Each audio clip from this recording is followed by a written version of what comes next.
quieren aparecer en cámara, mejor, ¿eh? Así podemos intercambiar un poquito.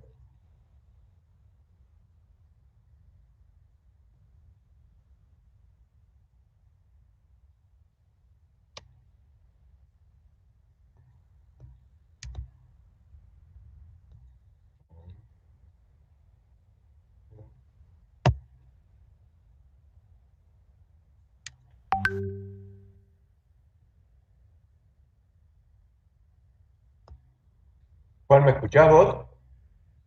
Juan Lima.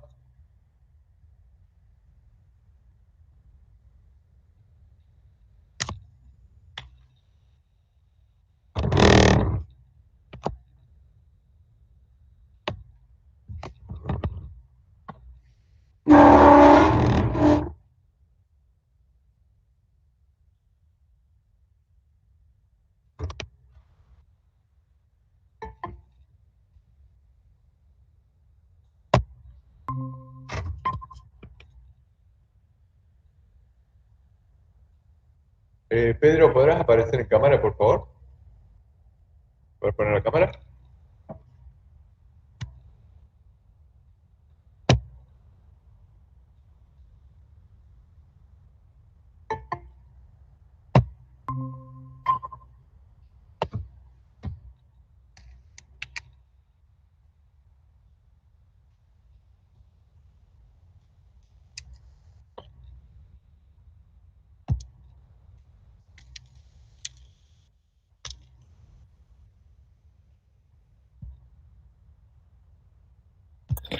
¿Cómo está, profe?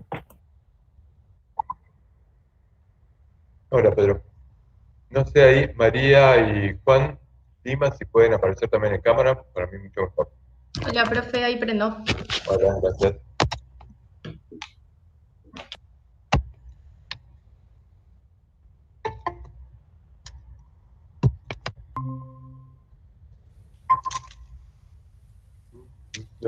Hola.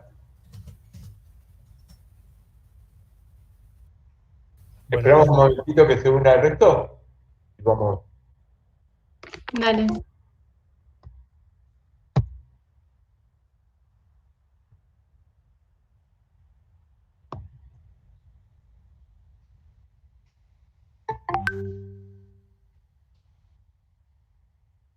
Yo voy a ver si me puedo armar el mate.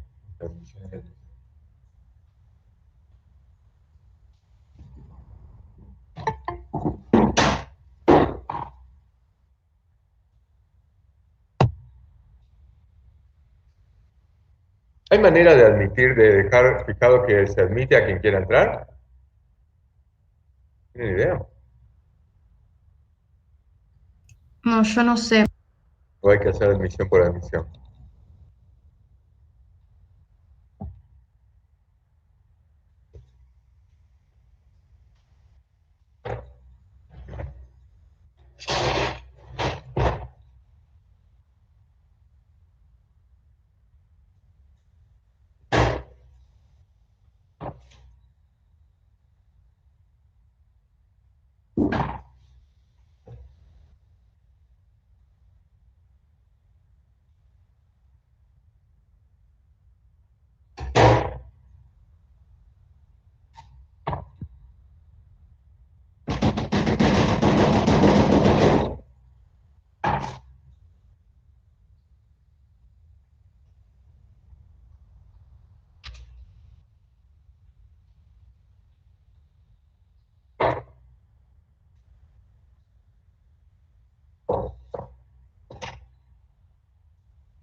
Bueno, hola. Escuchan, les voy a pedir que pongan cámaras.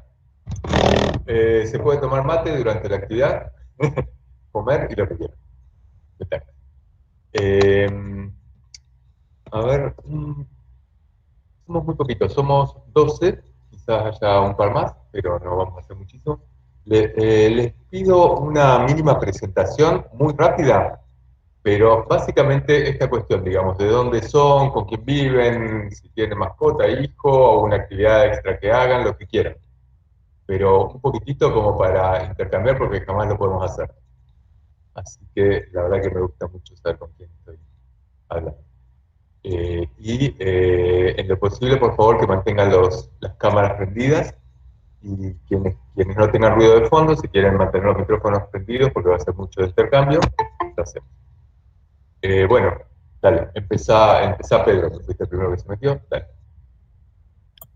Bueno, nada, soy Pedro, nada, Pedro Acosta y vivo con mis papás, soy de Mar del Plata. Y nada, cuando no estudio me gusta jugar al rugby. Así que, ¿Saliste del secundario y entraste a medicina directo? recursé el primer año porque no metí FCH1 y bueno, y después nada, recursé FCH y seguí todo. Ok, bien. Julián, dale. Yo les tiro así rápidamente los nombres para no estar haciendo silencio. Hola, profe, buenas. Hola. Yo soy Julián, soy de Necochea, así que estoy acá en Mar del Plata. Vivo con mi gatito, que estamos acá los dos siempre. Por suerte, bueno, vengo estudiando desde que arrancamos, todo bien. Hasta ahora no tropecé en ninguna materia por fortuna. Y bueno, nada, tratando acá de llevar cuarto año, fármaco y todo, bastante complejo. ¿Bastante viene siendo complejo?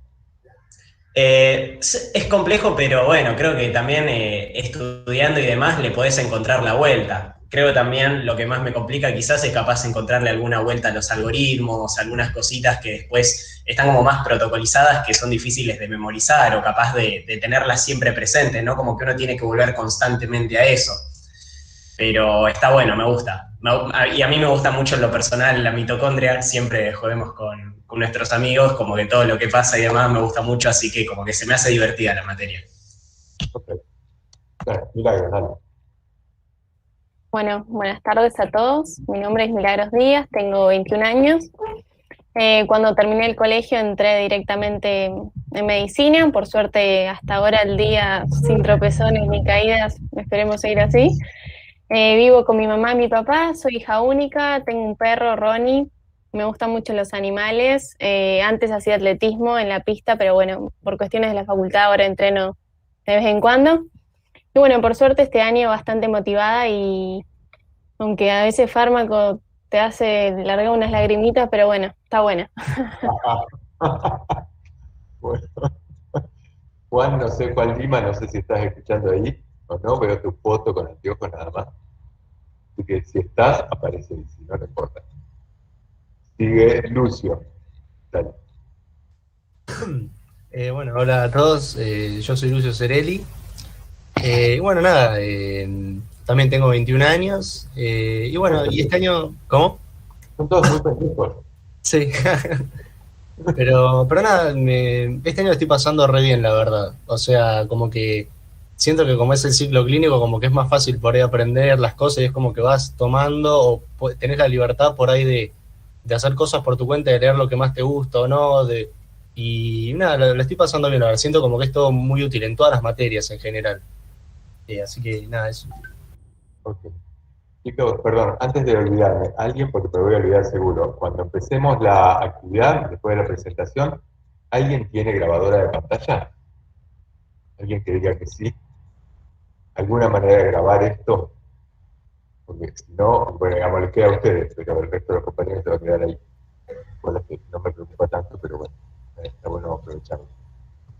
Yo me fijo de grabar, profe, tengo un programita. Ah, buenísimo. Julián, y después, ¿me lo podrás pasar así lo subimos a campus? Dale, te mando un mensaje por campus, así me mandás tu mail y te lo mando por ahí. Dale. Te digo ya mi mail, así directamente es Dale, más fácil. más fácil. Dame un segundito de lo anoto. Decime. Es Manu, de Manuel, Manu Kroll, todo junto con K de kilo, R-O-L, Manu Kroll, @gmail.com. Perfecto. ¿Vale? Bueno, Agustina, dale. Buenas, me llamo Agustina Benítez, tengo 22 años. Empecé también cuando terminé el colegio. Voy un poco atrasada porque, bueno, me fui a vivir afuera unos meses, pero ya estoy retomando y nada, me está gustando mucho Cuarto, ¿A dónde te fuiste a vivir? a Costa Rica. ¿Por el tema del COVID o independientemente de eso? No, vacaciones, no sé, surgió. María Luz. Ok. Bueno, hola, yo soy María Luz Requena, tengo 21 años, soy de Balcarce y vivo en Mar del Plata. Tengo un perro, dos perros. Y nada, tratando de sobrellevar las materias que a veces cuesta con los pocos huecos de tiempo que nos quedan, pero tratando de sobrellevarlo y dar lo mejor. Bueno, entiendo que la materia obviamente tiene una carga de lectura pesadita. Espero que me estén sobreviviendo. Igual después a fin de año se pone peor. Así que... No, mentira, mentira. Se empieza a naturalizar y empieza a ser más fácil de aprender. Pasa todo. Bueno, Agustina Villarruel.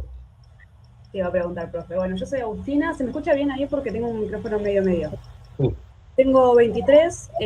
Yo sí tengo manchas en el historial, soy recursante, pero bueno, este año más motivada, con más ganas de llevar adelante todo. El año pasado fue complicado, fármaco fue complicada para mí. Este año la estoy entendiendo bárbaro, así que vengo contenta con eso. Soy de Balcarce también y no mucho más. Suelo leer en los momentos libres, mirar series, dentro mal. Muy bien. A ver, falta un par de sentarse, ¿no? Yo no tengo... Bueno, Juan Lima, que no me parece que no está ahí atrás. Y... ¿quién falta? ¿Milagros Díaz? ¿Puede ser que falte? No, yo ya hablé, profe. Milagros sos vos, tenés razón. Bueno, no sé, bueno, creo que estamos todos, o si falta alguien, agarre el... Pilar. Ahí está. Sí. Dale. Bueno, yo soy Pilar de Pascuale, tengo 22 años. Después de secundario hice un año de historia, nada que ver, y después decidí por medicina. Y nada, por ahora al día, un par de finales debidos nada más. Y cuarto sí es uno de los años que más me está gustando, porque es uno de los que más carga horaria tiene, sí, pero bien, lindo. Así que nada. Bueno. A esta altura de la materia, normalmente la mayoría de los estudiantes están desesperados en la materia.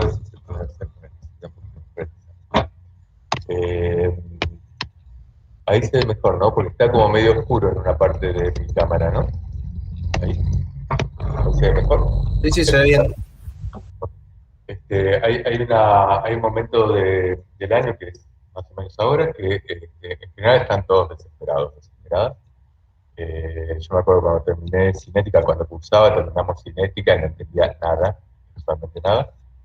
Y así que bueno, me sorprende un poco que no haya, hubo años en los cuales hubo rebeliones directamente, digamos, se rebelaban, se armaban grandes pelotas. Esto digo siendo yo estudiante o ayudante, etc.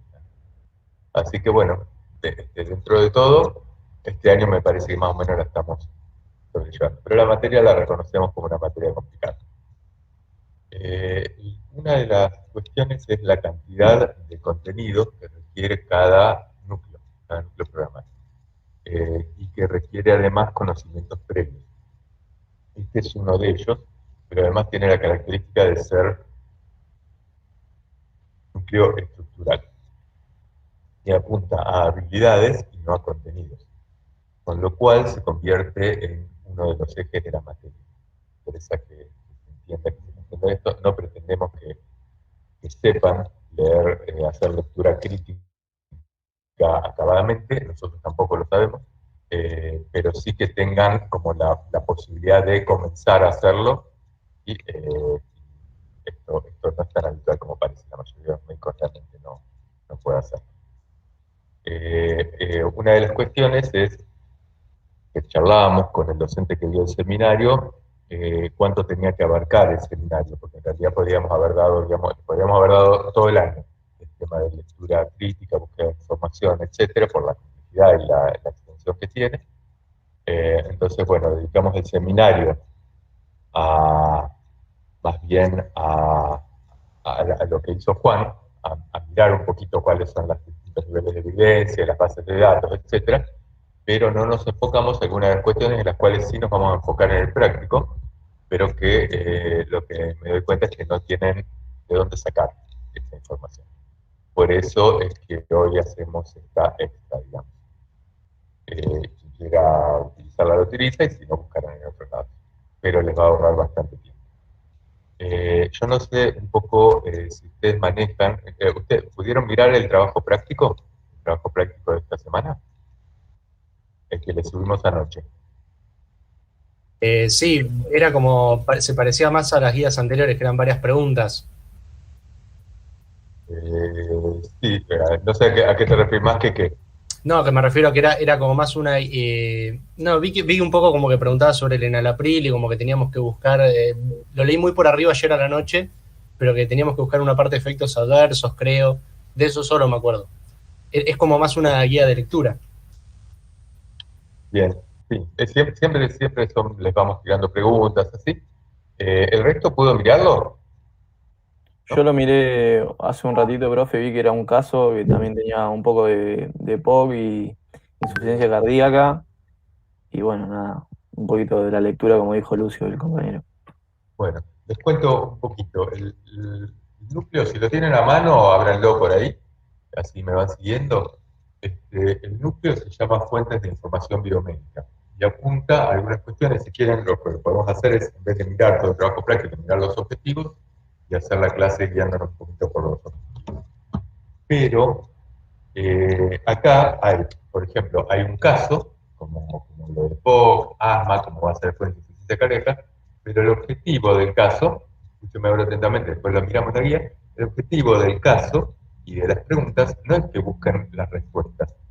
Dice, por ejemplo, el enalapril produce tos, y no queremos que nos digan si produce tos o no. Lo que queremos es apuntar a cómo buscan esta información, de dónde obtienen esta información, y si esas fuentes de las cuales la obtienen son creíbles o no, porque uno de los grandes problemas que tenemos en medicina es la enorme cantidad de fuentes en general en la vida, porque uno abre internet, pone tos en enalapril y aparecen 13.000 trabajos, y vos no podés leer 13.000 trabajos. No sabes a cuál creer, uno te dice que no, el otro te dice que sí, y el otro que más o menos. Y la verdad es que, como está todo tremendamente influenciado por la cuestión del mercado, digamos, por la necesidad de ganancia de las industrias, entonces lo que se convierte en crítico es a qué información le creemos.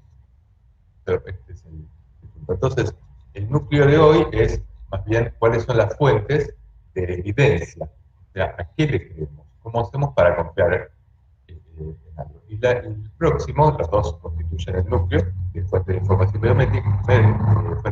biomédica, la próxima semana es sobre lectura crítica. Entonces, este es más bien sobre cuál es la fuente, o sea, la bibliografía que estamos mirando, y la próxima es más bien sobre cómo leerla. ¿Entiende esto? Pero no apuntamos a que nos digan, che, bueno, de este caso, que es una mujer que tiene insuficiencia cardíaca, que ustedes estudien insuficiencia cardíaca. No queremos eso. ¿No? Esta vez no nos importa. Dentro de 3 semanas, 4 semanas, vamos a ver insuficiencia cardíaca. ¿Se entendió bien esto? Ok. Entonces, les leo nada más los objetivos del núcleo y vamos a ir desglosando. A partir de los objetivos vamos a ir mirando un poquito esto como para organizarnos. Entonces, el primer objetivo dice diferenciar fuentes primarias y secundarias de información biomédica, sus ventajas y desventajas. Como yo no tengo idea, y esto es uno de los problemas que tenemos, ¿cuántos saben ustedes? Porque ustedes han visto algunas de estas cosas previamente, varias materias. Lo primero es esto, si me podrían ustedes decir que es una fuente primaria y secundaria de la información biomédica. fuente primaria podemos decir que es, digamos, espera que la pienso bien.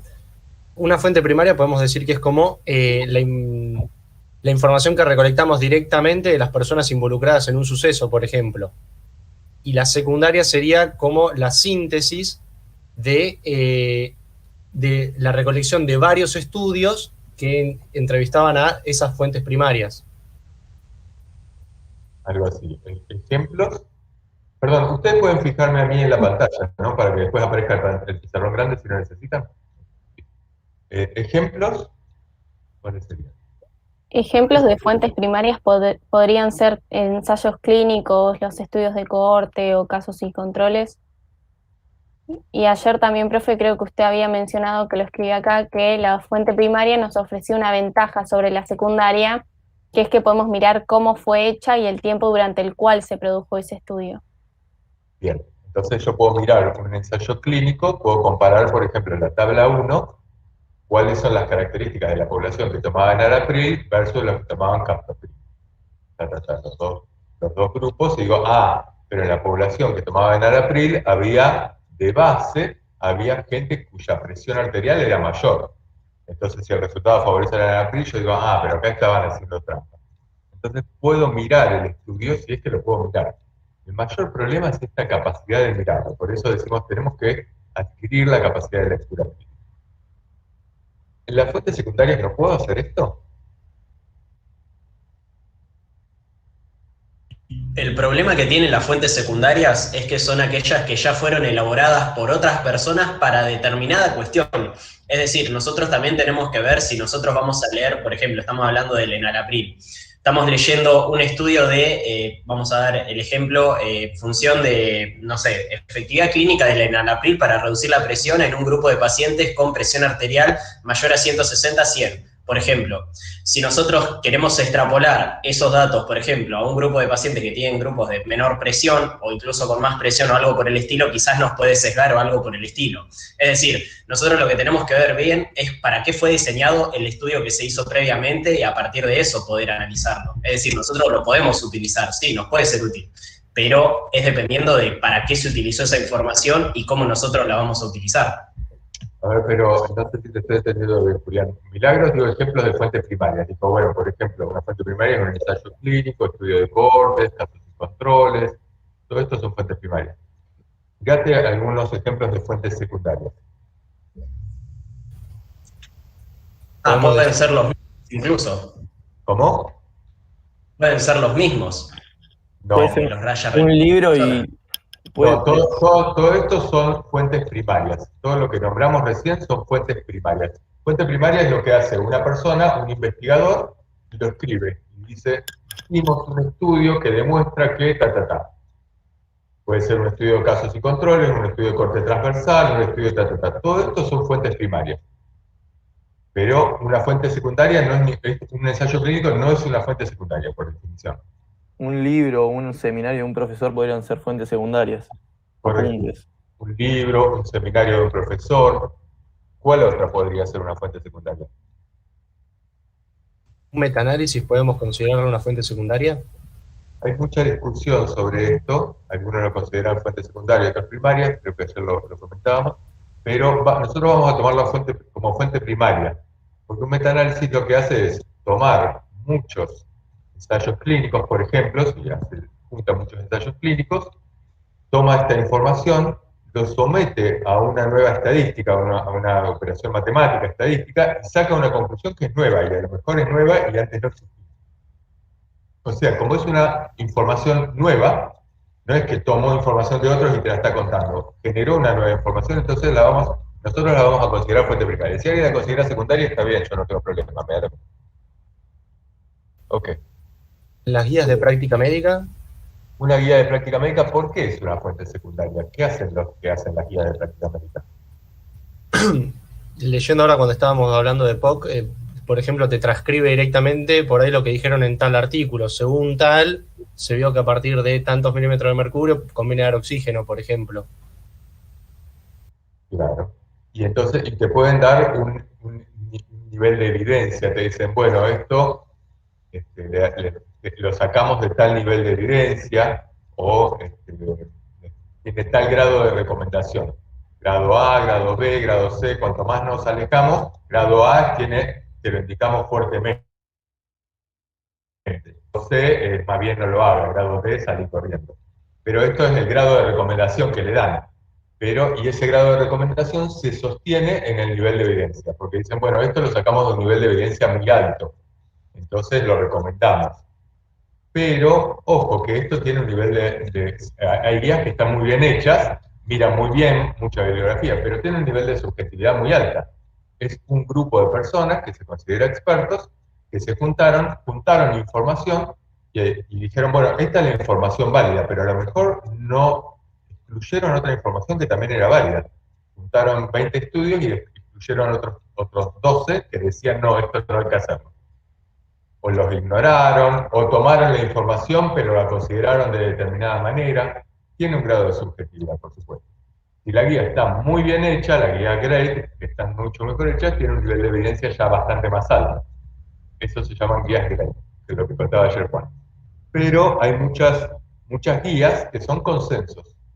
Son consensos, son opiniones de expertos. Son personas, diabetólogos muy importantes, con próstatas importantes también, y que se juntan a decir qué es lo que se debe hacer con pacientes diabéticos, personas que se supone que saben. Pero muchos de ellos, ya lo hemos visto, tienen participación en ganancias de los laboratorios. Algunos incluso son accionistas de los laboratorios o son pagados por los laboratorios. No muchos, la mayoría. Con lo cual, las guías de práctica clínica tienen también un nivel de subjetividad bastante interesante. Digamos, si yo te quiero vender el auto, te puedo decir la verdad.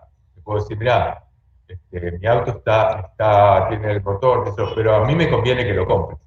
Y entonces hay mucha gente que oculta información, te la dice parcialmente, te la disimula, le pone una capita de pintura y te la vende. Y esto es lo que pasa en medicina. Y los fuentes secundarias, entonces, tienen esta cuestión. Uno no puede saber, como es alguien que te está escribiendo un libro, una revisión, que no es una revisión sistemática. Una cosa es una revisión la escribo yo junto a la literatura que hay en Internet, o ustedes, cualquiera de ustedes, y hace un resumen. Un resumen es una revisión de un tema. Puede estar muy bien hecha. Y es una muy buena fuente. Pero no es que... Otra cosa es una revisión sistemática. Una revisión sistemática está hecha, por ejemplo, en Cochrane se dedican a hacer revisiones sistemáticas. Son dos personas que antes de empezar la revisión ponen los límites, dicen los criterios de inclusión y exclusión. Dicen, van a entrar todos los trabajos que incluyen a personas hipertensas, con mayor presión mayor de tanto, que tomaron tal medicamento durante tanto tiempo, y vamos a excluir los que ya estaban tomando medicamentos, y juntan estos trabajos. Lo hacen dos investigadores independientes, se ponen en contacto muchas veces con quienes hicieron los trabajos, y sacan una conclusión. Eso es una revisión sistemática. Un trabajo muy serio, Cochrane lo hace seriamente, aunque está muy criticada en este momento, pero es una buena fuente de información, pero no es lo mismo que una revisión. ¿Se entiende? Una revisión es una fuente secundaria de información. Igual que el que escribe un capítulo de un libro. Yo he escrito algunos capítulos de libros de farmacología y saqué la información de donde se me ocurrió. Busqué, qué sé yo, y escribí un par de capítulos de libro de farmacología, como pude. Como ustedes lo harían cuando hacen esto. Eso tiene toda la subjetividad de encuentro, no encuentro, etc. Todas estas son fuentes secundarias. ¿Ustedes usan fuentes primarias o secundarias de información cuando estudian? A ver, les lo tiro así. Pilar, estás a contraluz. ¿Usar fuente primaria o secundaria? Y en la mayoría de los casos, secundaria, cuando usamos los libros, ¿no? Y los seminarios de los profesores. De vez en cuando, a veces tenemos de bibliografía algún artículo de algún estudio específico, pero en general son fuentes secundarias. Bien. La pregunta es, ¿por qué si una fuente secundaria tiene menor nivel de evidencia, porque tiene toda esta subjetividad, esta imposibilidad de descubrir cuánto tiene, digamos, o por lo menos objetivar un poquito cuánto tratar de escarbar, si está diciendo la verdad o no, ¿por qué usamos fuentes secundarias? ¿Cuál es la ventaja? Porque está clarísimo que usamos fuentes secundarias, es muy adecuado. ¿Cuál es la ventaja de las fuentes secundarias? Y a mí me parece que la información está dispuesta de una forma más fácil de leer y más, no sé si resumida, pero ordenada de una forma que es más general que por ahí un estudio que busca algo más específico. Perfecto. Ahí están los dos puntos. Fíjense lo que dice. Los estudios, las fuentes primarias, responden a una pregunta específica, chiquitita, concreta. Por ejemplo, ustedes vieron EPOC y uno podría leer EPOC de una fuente secundaria. La fuente secundaria te dice qué es el EPOC, más o menos qué prevalencia tiene, cuáles son las causas, los factores vinculados, te orienta, o sea, te da mucha información. Y de golpe te aparece, bueno, pero el salbutamol, ¿es la medicación que hay que dar en el EPOC o no? Y uno podría poner que esa pregunta chiquitita, es decir, tal medicación es efectiva, es eficaz para el EPOC, pero eso es una pregunta chiquitita, no te está hablando de todo el EPOC. Eso es una pregunta chiquitita, pero que a lo mejor distintas fuentes secundarias dicen cosas distintas, el profesor dijo una cosa, el libro dice otra, el RAND dice otra, el Goodman otra, bueno, lo podría ir a buscar en una fuente primaria. Pero es una pregunta, una cuestión focal, como se dice, una cuestión puntual. Y la otra es, la fuente primaria es más difícil de leer. ¿Por qué? Porque te expresa los resultados con cuestiones, algunas cuestiones epidemiológicas que a los médicos nos cuestan, que son riesgo relativo, riesgo absoluto, muchas veces están en inglés, tienen estas dificultades. ¿Sabes? Pero entonces, cuando apuntamos a una pregunta concreta, chiquita, específica, nos conviene ir a una fuente primaria. Porque Pilar dice una cosa, Milagros otra, Lucio otra, bueno, el profesor dijo otra, busquemos. Ahora, para buscar, busquemos la fuente más creíble posible. Cuando decimos lo más creíble posible, estamos diciendo mayor nivel de evidencia. Las fuentes primarias tienen mayor nivel de evidencia que las fuentes secundarias, ¿por qué? ¿Qué significa esto? Y que son más creíbles, esto es lo que estamos diciendo. ¿Por qué? Porque podemos relacionar, entender si lo que nos están diciendo, por lo menos, están mintiendo o no. A veces, ¿no? Más o menos. Pero podemos. ¿Se entiende esto? Dentro de esto están, entonces, el segundo punto del núcleo dice comprender la relación entre los diseños de estudios epidemiológicos y los niveles de evidencia que brindan. ¿Qué es esto? Ahora, dentro de las fuentes primarias, ustedes, el Milagro cuando empezó, nombró varias fuentes primarias. Entonces, ahora lo que vamos a hacer es un repaso muy rapidito de cuáles son estas fuentes primarias de información que nosotros podemos buscar en Internet, en esas bases de datos, en Medline, PubMed, o en Cochrane. En Medline uno se mete y encuentra desde revisiones sistemáticas, metaanálisis, ensayos clínicos, cohortes, o lo que escribió la carta de un editor, cualquier cosa. En PubMed, en Cochrane encuentra revisiones sistemáticas. Pero en general encontramos cualquier cosa, ¿se entiende? Uno abre una revista y dentro de la revista encontrás la carta del editor, encontrás una revisión y encontrás una revisión sistemática y un ensayo clínico y lo que quieran. ¿Entiendes? El tema es, cuando nosotros identificamos algo que es una fuente primaria, dijimos que puede ser entonces, las fuentes primarias pueden ser distintas cosas. Y acá está la clasificación de estudios epidemiológicos. Ustedes tienen en la misma guía, en la segunda página, tienen cómo se clasifican los estudios epidemiológicos. ¿Lo pueden ver? ¿Lo pueden mirar?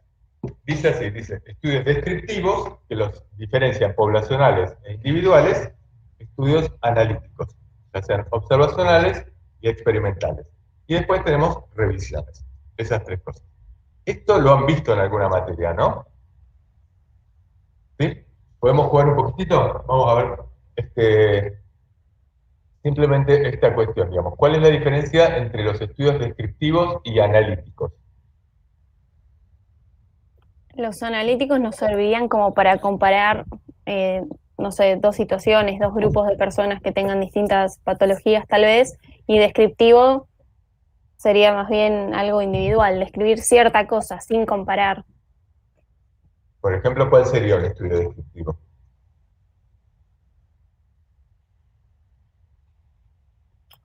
La incidencia de EPOC en Argentina. ¿Cómo? La incidencia de EPOC en Argentina. Incidencia de EPOC en Argentina.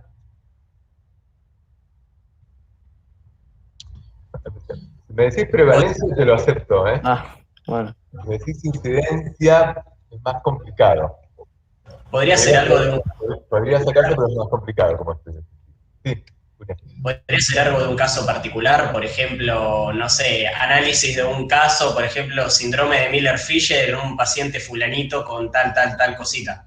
Exacto. Entonces, eso se llama reporte de caso. Reporte de caso o de casos. Entonces vamos a un congreso y digo, che, vamos a hablar sobre la enfermedad de Miller-Fisher con tal cosita, eosinofilia, no sé qué, ta. ¿Sirven los reportes de casos o son estudios que no sirven para nada? Lo que hacen en los congresos. Uno va al congreso y está lleno. Che, a propósito de un caso, y te cuentan un caso, vos te para qué carajo me contás.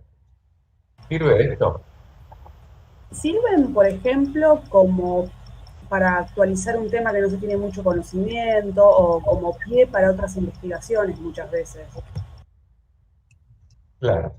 Fíjense, así empezaron muchas investigaciones. Sirve para dar pie a muchas investigaciones. Por ejemplo, en la década del 60 empezaron a nacer chicos sin miembros, pocomilia, sin brazos, sin piernas, y hubo una epidemia de esto. Y esto se tardó mucho en darse cuenta. Y entonces empezaron a aparecer en algunos congresos personas que decían, bueno, ahí en mi ciudad de golpe nacieron 3 chicos sin brazos y cuyas mamás tomaban talidomida. O no se dan cuenta, decían, aparecieron 3 casos, qué sé yo, y algún médico relacionaba, pero empezó a preguntar, este está tomando talidomida, este también, Esto fue un médico australiano. En Australia, la empresa lo destrozó, el médico tuvo que renunciar, tuvo que salir, qué sé yo, pero tenía razón. Cuando se convirtió en algo epidémico, las mujeres tomaban esto porque tenían náuseas, tomaban la talidomida. Y esto, por ejemplo, generó una investigación donde se vinculó claramente la talidomida con la focomilia. El SIDA empezó así. Y en tal lugar de Estados Unidos apareció una enfermedad que hasta ese momento era rara, que era una neumonía atípica. Pero hubo varios casos de neumonía atípica y después aparecieron otros cánceres que eran raros, qué sé yo, y este aumento de casos, que fue el primero contado así, llamado la atención y generó una investigación. ¿Se entiende? La vinculación, el conocimiento de que los anticonceptivos orales producen tromboembolismo pulmonar y en consecuencia muerte de mujeres jóvenes, cuyo único factor de riesgo es tomar anticonceptivos orales, se lo debemos a casos, a reportes de casos.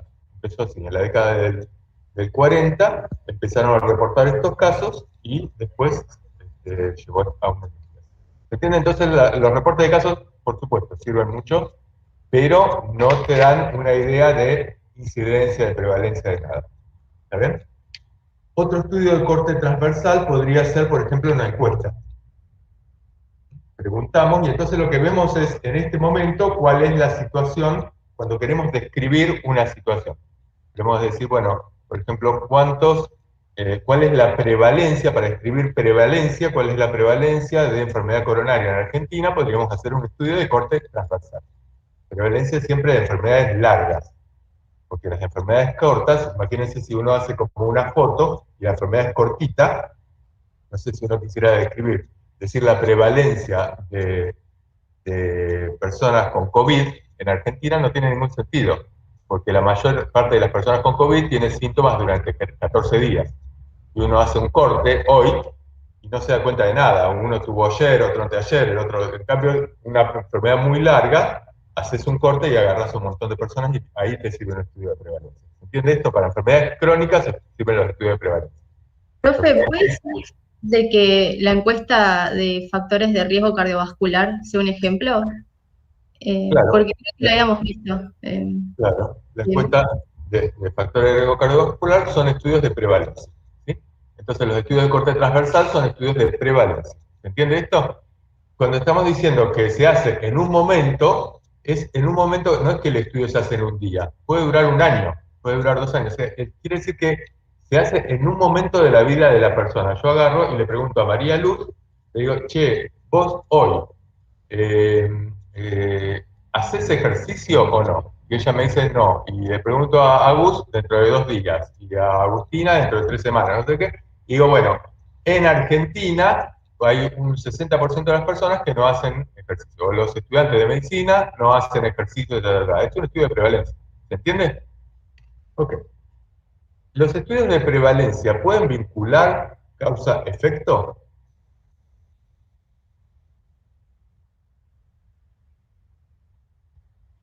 No, no pueden. Porque, o sea, cuando hacemos el estudio de corte transversal vemos cómo está la cosa en un momento determinado. Después podemos usar ese estudio de corte transversal para fundamentar una investigación, por ejemplo, de, a ver, no me acuerdo cómo se llaman, de estudio de cortes o al revés, de casos y controles. Pero me parece que no.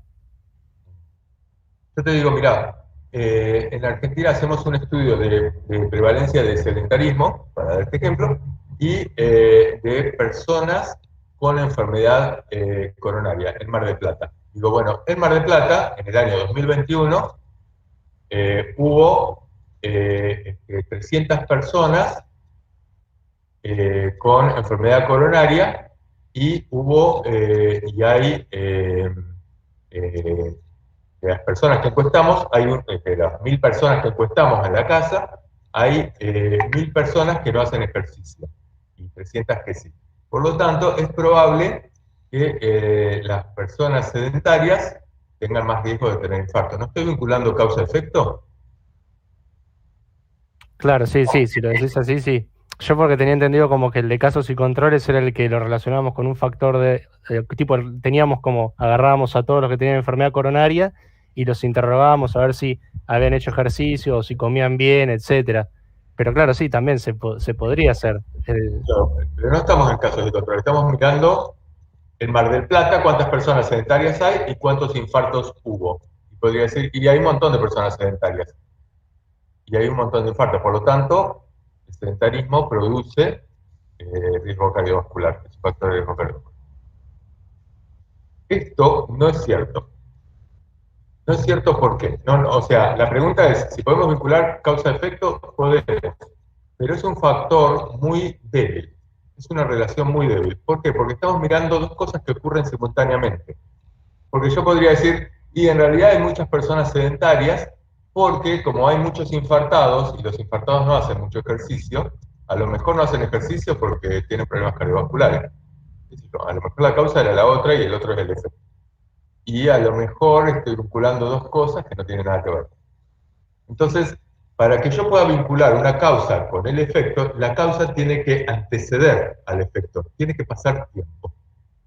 Y entonces, para poder establecer una relación causal, necesito un estudio analítico. En el estudio analítico transcurre tiempo entre la exposición, factor de exposición, la causa, y el evento, el efecto. Siempre fíjense que en los estudios analíticos, acá lo tienen la clasificación, son los observacionales y los experimentales, pero siempre transcurre tiempo. ¿Qué quiere decir que transcurre tiempo? Que nosotros vamos a mirar lo que ocurre en la vida de una persona en dos momentos diferentes. Eso es lo que significa. Cuando estamos diciendo que transcurre tiempo es no si el investigador lo hizo a lo largo de 10 años, sino si miró en la vida de esa persona, por ejemplo, si hacía ejercicio hoy y dentro de 10 años va a ver cuántas personas va a haber con enfermedad coronaria en ese grupo poblacional. Y lo compara con otros que hacían mucho más ejercicio y ve cuántos infartos tienen. ¿Se entiende? Entonces ahí hay dos cuestiones en estos estudios analíticos. Una es que transcurre el tiempo y la otra es que hay un grupo comparador, hay un grupo control. Hay un grupo, yo dije, bueno, puedo mirar qué es lo que pasa en un grupo que hace cuánto ejercicio hacen poco ejercicio, ver cuántos infartos tienen, y esto me dice poco, pero me dice mucho si lo comparo con los otros que hacían mucho ejercicio y veo cuántos infartos tienen dentro de 10 años. Ahí me está diciendo. Entonces, tiene estas dos características. ¿Sí? Son estudios longitudinales. Estudios longitudinales, no son estudios transversales. Y tienen un grupo control. ¿Se entiende? Sí, profe, podemos decir que alguna persona que se le ocurrió hacer ese estudio transversal, imaginemos, vamos para atrás, ¿no? De corte transversal, lo de riesgo, lo de enfermedad cardiovascular y sedentarismo. Si él hizo esa investigación y después agarra y usa ese artículo que él hizo para justificar hacer un estudio de cohorte, por ejemplo, o un analítico, por ejemplo, para ahí decir, bueno, al final sí tenía razón o no tenía razón, ahí sí sirve, ¿o no? Absolutamente. O sea, porque podés establecer una relación causal. Lo que pasa es que esa relación causal es débil, porque están ocurriendo simultáneamente. Yo puedo decir, bueno, agarro el Mar del Plata y me fijo cuántas personas toman AINES, aspirina, y cuántas tienen insuficiencia renal. Si encuentro que hay muchas personas que toman AINES y muchas personas que tienen insuficiencia renal, podría pensar que los AINES favorecen la insuficiencia renal. Pero es una relación causal medio débil. En cambio, si yo digo, bueno, hágame esto en un estudio de cohortes, una relación causal entre AINES e insuficiencia renal, ¿cómo sería el estudio de cohortes? ¿Quién me lo hace? ¿Cómo empieza? Y podríamos agarrar un grupo de sujetos, y vemos todos los pacientes que toman AINES y los seguimos en el tiempo a ver qué consecuencias a lo largo de su vida tienen, qué resultados generan. Bárbaro. Entonces agarro un grupo de personas, agarro un grupo de 1000 personas, se ve ahí, ¿no? Si lo pongo así. Sí, sí, Agarro se un ve. grupo de 1000 personas que toman AINES, ¿y qué hago? Y los seguimos a lo largo del tiempo a ver qué problemas tuvieron o no. Bien, digo, bueno, de toda la población de Mar del Plata, agarro a estos 1000 que toman AINES y los sigo a lo largo del tiempo. ¿De cuánto tiempo? Porque quiero ver si produce insuficiencia renal. ¿Cuánto tiempo? ¿Un mes? Tendríamos que buscar la fisiopatología, cuánto tarda en producirse, ¿no? Un montón tarda, ponele. ¿10 años? 10 años. O sea, necesitas 10 años. Esto es una de las cuestiones que yo puedo mirar en una fuente primaria. ¿Cuánto tiempo transcurre en el estudio? Y después de 10 años digo, acá me encuentro que hay 60 personas con insuficiencia renal. Listo. ¿Esto es un estudio de cohortes? No, le faltaría el otro grupo, en realidad. Le falta una cohorte. Tenemos que buscar a los que no estuvieron expuestos a los AINES y también tienen la misma enfermedad que los que sí estuvieron expuestos. Otro grupo que no está tomando AINES,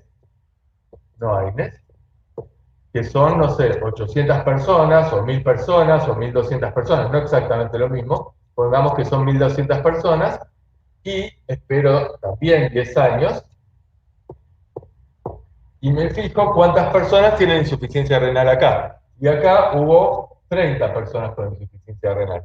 Y como esto hay una gran diferencia, porque acá tengo 60 en un grupo de ¿cuántos? De 1000, un grupo menor. En un grupo de 1000, 60 en relación a 1000, ¿cuánto es?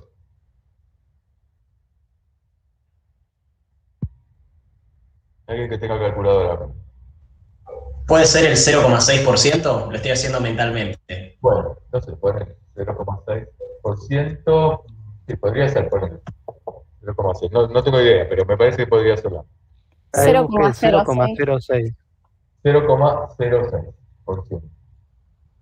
Y acá hay 30 en relación a 1200. Es 0,025. O sea que hay mucha diferencia. 0,025. Y acá 0,06. 0,060, digamos. O sea que yo podría decir que esto es mucho más alto que esto. 0,06 es mucho más alto que 0,02. Entonces la probabilidad de que los AINES produzcan insuficiencia renal es mucho mayor. Para lo cual lo que hice fue comparar este resultado con este resultado. O sea, comparé esta incidencia porque es la cantidad de casos que aparecieron a lo largo de los 10 años, con esta incidencia. Y dije, acá estoy viendo algo. ¿Qué estoy viendo? Y que los AINES que tomaron 10 años antes probablemente produjeron esto. Fíjense, esto es un estudio de cohortes.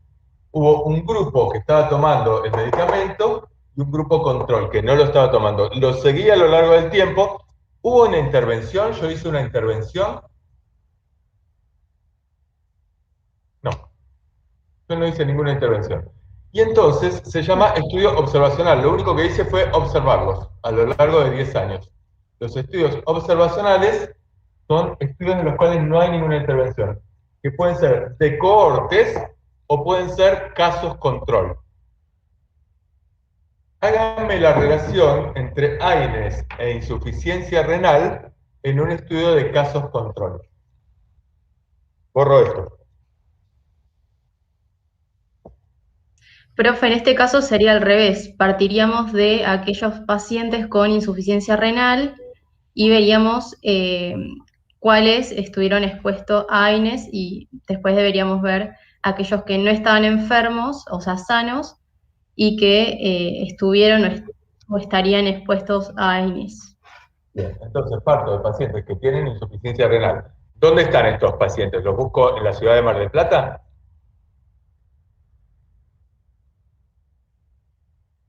¿Dónde los buscas?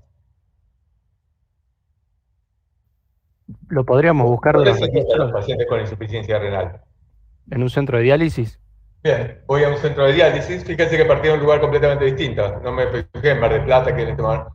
Fui a un centro de diálisis. Pacientes que están tomando, que tienen insuficiencia renal, me fui a ese centro de diálisis y me encuentro que hay 60 pacientes internados que tienen insuficiencia renal.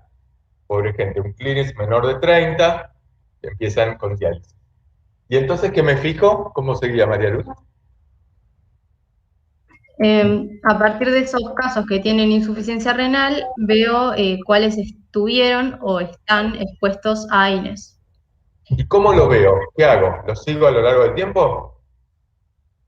Me parece que se podía hacer de manera retrospectiva o también lo puedo hacer en una encuesta, si no, con eso. Vos le podés hacer una encuesta para preguntarle de manera, o sea, vos le preguntás si tomaron AINES, o sea, ¿qué significa que algo es retrospectivo?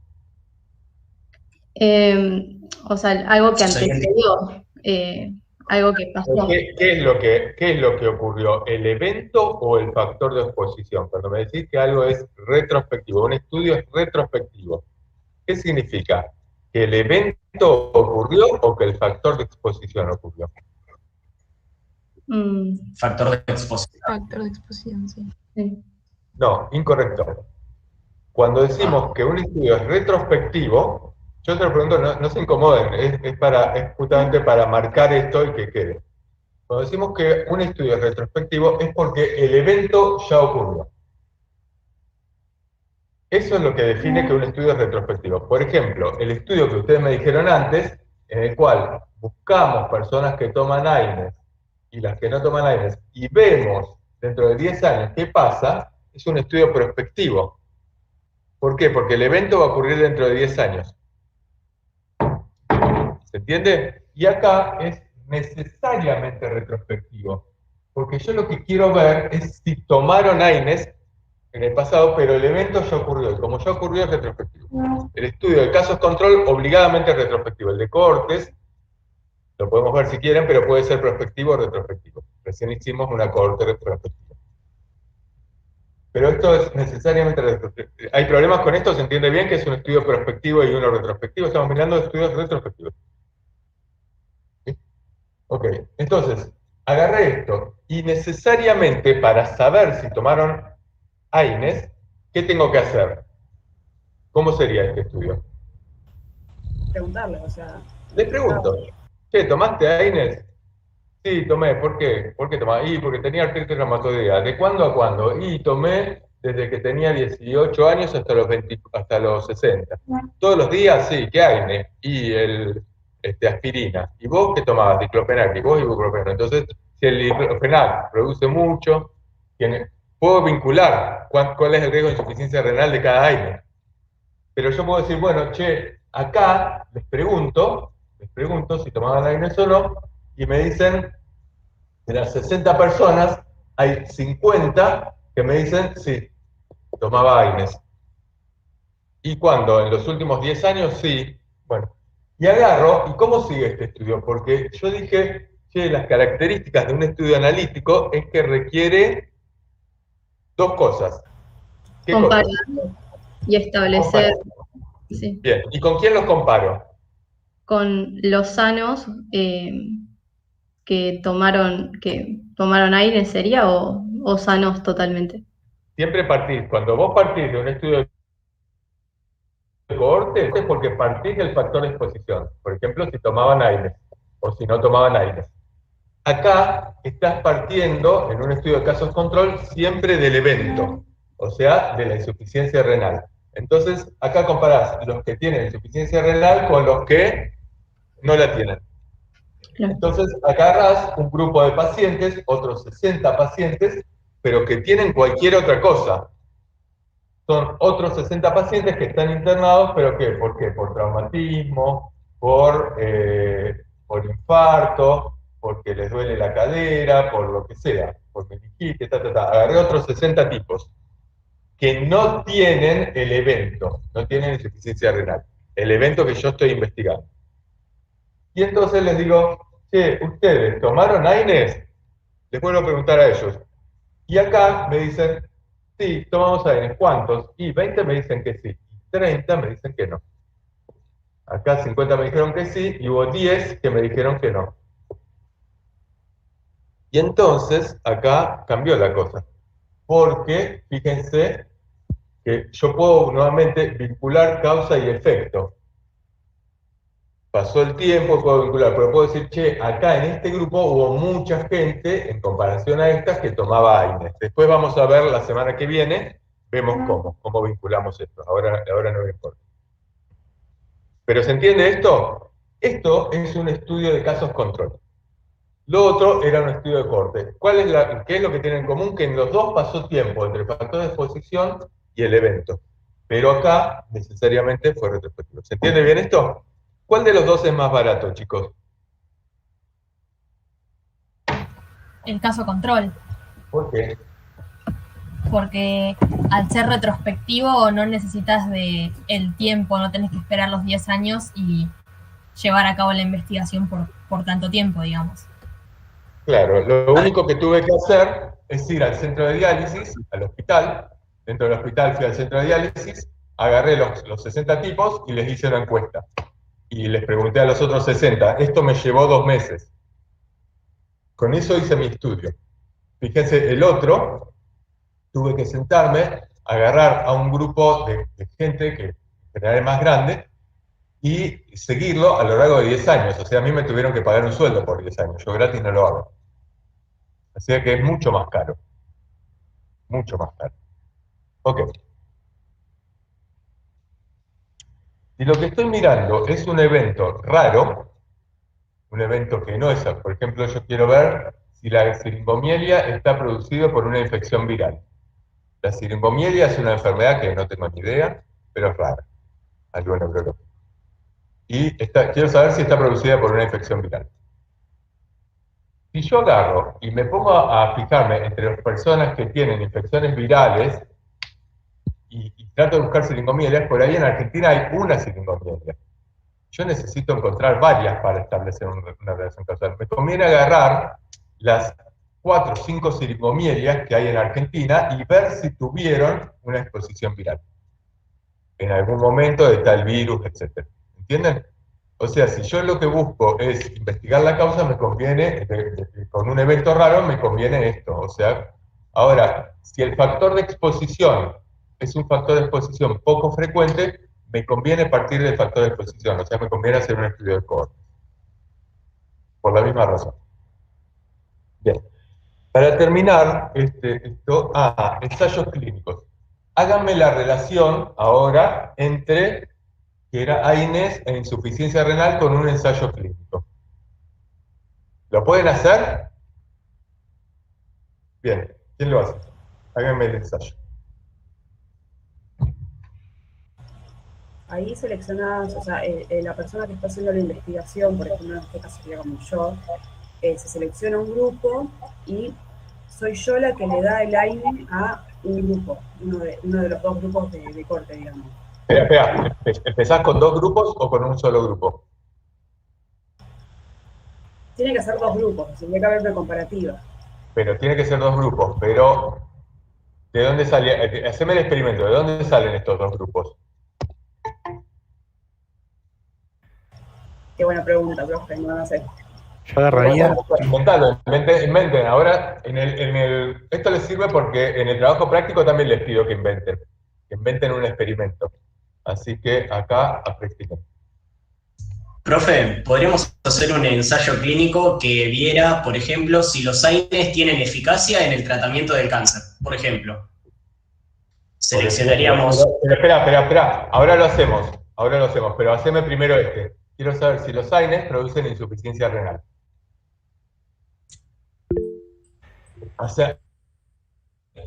Haceme esto. No, Gabriela, habla, apareció y habla. Profe, puede ser que agarramos dos grupos de personas que sean re parecidas, ¿sí? Y que por ahí, o sea, tiene que ser alguien que necesite tomar los AINES, me parece. Podemos agarrar un grupo de personas que son muy parecidas y que lo único que las diferencian es tener una enfermedad que los hace tomar AINES. Y entonces podemos comparar al que no va a tomar AINES por 10 años, por ejemplo, agarramos una persona que le duele la cadera, 60 que le duelen la cadera y 60. Y a unos los tratamos con kinesiología y a los otros los tratamos con AINES. Y dejamos que el tiempo corra. Y entonces vamos a ver que por él, los que tomaron AINES por, no sé, 5 años, lo que sea, por ahí desarrollaron insuficiencia renal, y los que tienen kinesiología, por ahí ninguno, o 2, por ahí. Correcto, entonces, a ver, el experimento de Lucio. Agarraron todo un grupo de personas, todo este grupo, que están internadas en el hospital, estas 100 personas, que están internadas porque les duele mucho la cadera, ¿no? Ese era el ejemplo. Claro, porque no creo que le podamos dar AINES porque sí a la gente, ¿o no? ¿O se puede? No, digamos, no sería muy correcto. Claro, por eso. Bueno, estas personas, por ejemplo, podría ser porque les duele la cadera, o como necesitamos darle por un tiempo largo, qué sé yo, podría ser porque tengan una enfermedad inflamatoria, la artritis reumatoidea, por algo. Ponerle en este caso es incorrecto porque la enfermedad de cadera es por poquito tiempo, pero podría ser tranquilamente, podría ser. Digamos, agarramos 100 personas que se internan porque les duele la cadera. Y a estas 100 personas, entonces vos decís, ¿qué le haces? Les doy AINES, y a otros no. ¿Le das AINES a las 100? No, a la mitad le voy a dar y a la otra mitad no. Bien, entonces lo primero que hiciste antes de darle AINES fue dividir el grupo. Claro. Porque a la mitad le diste y a la mitad no. ¿Cómo los dividiste al grupo? Y creo que debe haber varias maneras de dividirlo, ¿no? Pero yo acá por mi conveniencia, para que me queden 50 y 50. ¿Qué decís? ¿Los más altos van para un lado y los petizos van al otro? No, o sea, lo ideal sería que los dos grupos sean iguales, que tengan la misma cantidad de altos y bajos. Bien, y la forma de que sean iguales es dividirlos al azar. Por eso, entonces, este es un grupo que se divide al azar. Es un ensayo clínico aleatorizado. Aleatorizado quiere decir que se los divide al azar. ¿Cómo? Y tirás una moneda. Al que le toca cruz va para este lado y al que le toca cara va para este lado. Y entonces tenés dos grupos, uno de 50 personas y otro de 50 personas, que decís, son todos medio parecidos. ¿Por qué? Y porque antes de hacerlos entrar, antes de hacer este grupo, decís, los únicos que van a entrar a este grupo van a ser las personas que tienen ciertas características. Por ejemplo, tienen que tener más de 50 años. Menos de 50 años, no. Porque no es lo mismo después, porque si no, si te queda en este grupo mucha gente de 20 años y acá el grupo de 70, y puede ser que ahí se te confunden muchas cosas, hay factores confusionales. Entonces, antes de hacer esto, vos ponés criterios de inclusión y de exclusión. Fíjense que esto no lo hicieron en el estudio de cohortes. El estudio de cohortes agarraron las 100 personas, las 1000 personas, no sé qué, que estaban tomando AINES. No pusieron criterios de inclusión y exclusión. Acá sí, pusieron criterios de inclusión. Tienen más de 50 años, que les duele la cadera, que no tengan infartos previos, que sean pelados y que les guste Madonna. No sé, el criterio de inclusión que ustedes quieran. Pero pusieron un criterio de inclusión. Si no les gusta Madonna, no entra. Chau. Entonces agarraron un grupo muy parecido, a todos les gusta la misma música, todos, qué sé yo, te dan con marihuana, no sé, todo eso. Y pusieron criterios de exclusión. ¿Cuáles son los criterios de exclusión? Y está embarazada, no entra. Si tiene asma, no entra, no sé, pusieron criterios. Y entonces lograron un grupo que son todos medio parecidos, por edad, por género, por gusto, por lo que quieran. Y entonces, en este grupo, todos medio parecidos, y a todos les duele la cadera, todos están obligados a hacer algo, a uno le dijeron, sí, ustedes 50 tomen AINES, y ustedes 50 hagan kinesio, dijiste. No toman AINES. ¿Y después cómo sigue el estudio? Profe, te hago una consulta. Ahí nosotros también existe lo que es el ciego, doble ciego, ¿no? Porque no es, claro, si fuera no me sale la palabra. Bueno, si fuera ciego de solamente parte del paciente, digamos, nosotros como profesionales sabríamos a qué 50 personas le dimos AINE. Ah, no, igual en este caso no sé, pero si fuera con un placebo, una pastillita y te das cuenta, acá no te das cuenta porque es kinesiología y es re obvio que no están tomando AINE. Bien, pero eso es un defecto de este estudio que estamos haciendo. Vos Ah, lo podés bien. perfeccionar, porque decís, no solo los dividís al azar, sino que sacás un factor de confusión muy grande, que es que si la persona sabe lo que está tomando y cree que eso le hace bien, es probable que le haga bien. Porque el bocho cambia todo, cambia absolutamente el pronóstico de una enfermedad. Si vos crees que se te va a ir una verruga porque la bruja te hizo la señal de la cruz, se te va a ir la verruga, es muy probable. Y si crees que la palabra del médico probablemente te incida mucho en esta cuestión. Entonces ahí hay un efecto que es el efecto placebo. Y entonces sí, es muy distinto esto, que decir, no, bueno, a estos les vamos a dar 50 comprimidos pero con azúcar, exactamente idénticos a los otros, pastillita blanca, y entonces la persona no va a saber qué está tomando. Y mucho mejor, el médico tampoco, porque el médico sin querer también lo influye. Y esto está muy probado.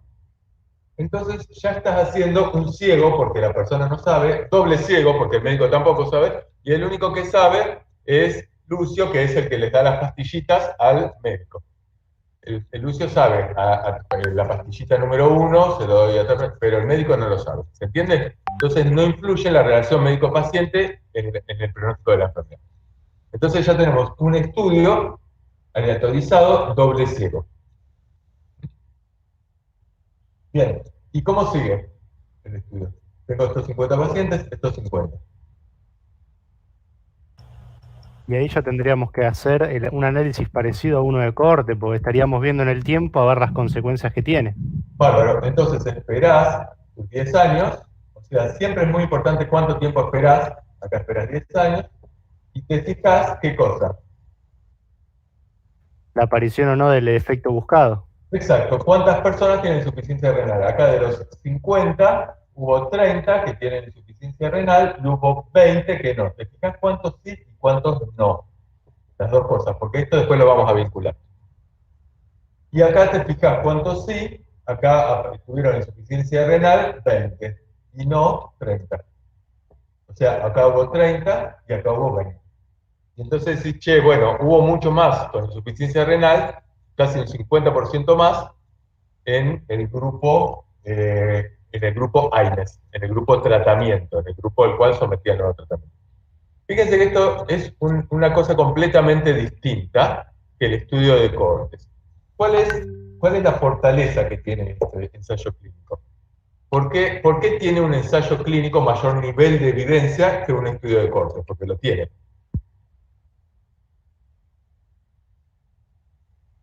Porque por ahí en el estudio de cohorte estamos afectados por un montón de variables que no podemos controlar por ahí. En cambio acá nosotros elegimos la población. Exactamente. Sí, perdón. Utilizamos también criterios de exclusión que le da como más especificidad a todo lo que buscamos por ahí. Más Claro. específico en ese sentido.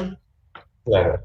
Y esto es lo que hace que la población sea parecida, porque empezamos planteando criterios de inclusión y de exclusión, y entonces tomamos un grupo que se parece lo más posible entre sí, y cuya única diferencia, si es un grupo suficientemente grande, sería que unos toman AINES y otros no. Otros toman un placebo. Y eso sería, si el grupo es muy grande, son 15.000 personas tomando AINES, pero todos tienen dolor de cadera, más de 50 años, les gusta Madonna y fuma marihuana, se parecen mucho entre sí, digamos, se parecen en todas estas cuestiones.